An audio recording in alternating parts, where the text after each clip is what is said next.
Ainda falando sobre saúde mental, tá? A gente começa esse bloco trazendo um outro alerta, também sobre transtornos, que é relacionado ao consumo excessivo, tá, de bebidas alcoólicas. Os números estão aí, foram apresentados durante toda a pandemia, o aumento no consumo de bebidas alcoólicas. Em alguns casos, passa dentro do que chama de normalidade das drogas lícitas, em outros casos, não. Há um exagero, ao desenvolvimento de uma evolução de algum tipo de transtorno, por isso que a gente recebe nosso especialista de comportamento, Daniel Roberto Soares, aqui no Utilidade Pública, além, né, de toda semana a gente está lá no Bate-Papo Emocional. É um prazer estar aqui, olá para você que está em casa também. De certa forma, sim, sobre o aspecto da dificuldade de lidar com as questões que acontecem conosco. Mas sobre outro aspecto não, porque na verdade a imperfeição, a dificuldade, as falhas, todos os problemas realmente da humanidade, do ser humano enquanto essência, é que faz também a possibilidade de crescer, né? De aprender. Então eu só consigo evoluir, eu só consigo ter algum avanço a partir do momento em que eu percebo que eu não sou completo, que eu não sou perfeito. Então, dentro disso, né, faz parte, principalmente dentro da sociedade do momento que a gente vive, né, esses problemas todos aí que envolvem, né, a questão emocional, álcool, drogas, compulsão, enfim, né, várias outras questões aí.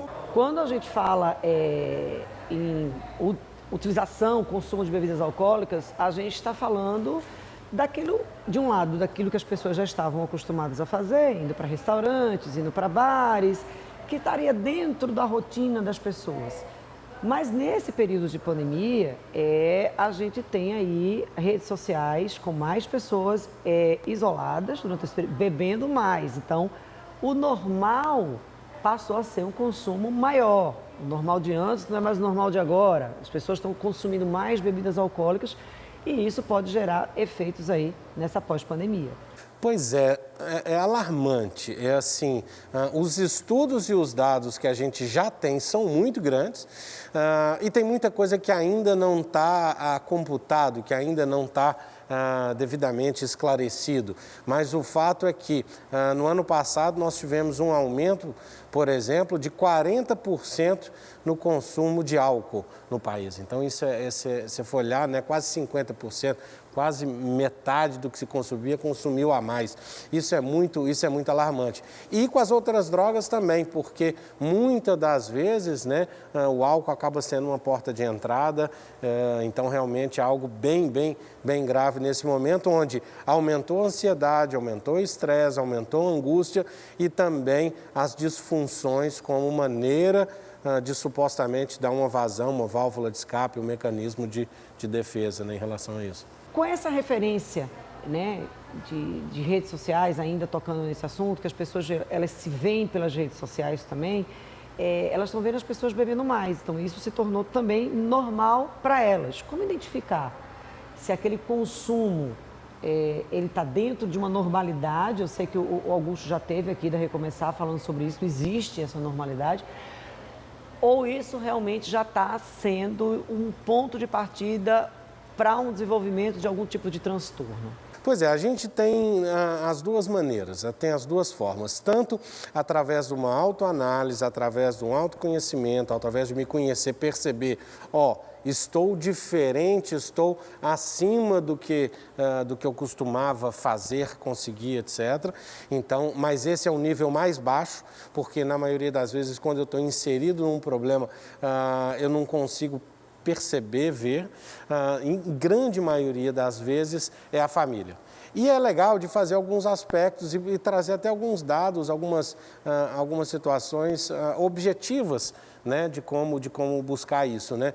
Porque muitas das vezes, né, lá no Recomeçar e principalmente no programa de apoio familiar, que é realmente uma coisa que é um setor muito importante lá para a gente, porque a gente não trata um indivíduo e sim todo o contexto. contexto. Então, quando tem um problema, por exemplo, com álcool, com drogas, com alguma compulsão, com um determinado paciente, isso interfere em todas as pessoas que estão próximas. Então, quando a gente fala de tratamento também, tem que envolver todas as pessoas que estão ao entorno disso, né?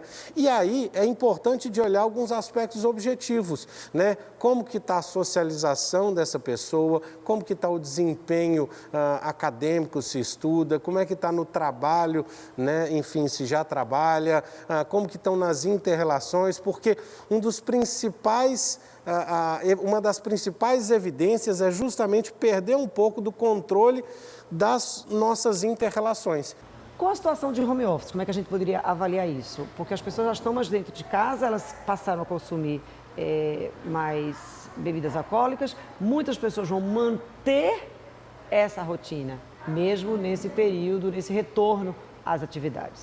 Pois na verdade, assim, vai dificultando um pouco isso, mas sobre outro aspecto, a gente está sempre, ou na maioria das vezes, num convívio. Ainda que isolado em casa, mas eu estou com a esposa, eu estou com o marido, eu estou com o filho, eu estou com pessoas próximas, ou então, ainda que não esteja, nessa ligação com o outro, né? Assim, com um parente, etc. Então, é o acompanhar o dia a dia do ponto de vista funcional. Claro que de vez em quando a gente precisa extravasar e vamos pensar formas um pouco mais eficientes, mais eficazes de resolver isso, porque na verdade a fuga, tanto pelo álcool, drogas, ela num primeiro momento ela parece que é a partir da busca de um prazer, mas isso rapidamente se transforma numa dependência e é muito mais para esconder uma falta, é muito mais para mascarar uma dificuldade, uma angústia, uma dor, do que efetivamente para algo que seja positivo. E depois o efeito rebote, né? No dia seguinte vem aquela sensação de culpa muitas das vezes, ou de não conseguir de fato estar exercendo as atividades que eu preciso, nível de concentração, enfim, várias outras coisas. Então tem que estar atento e sempre cada um de nós fazer essa análise, não em relação ao outro, mas em relação a mim mesmo, né? Essa autocomparação.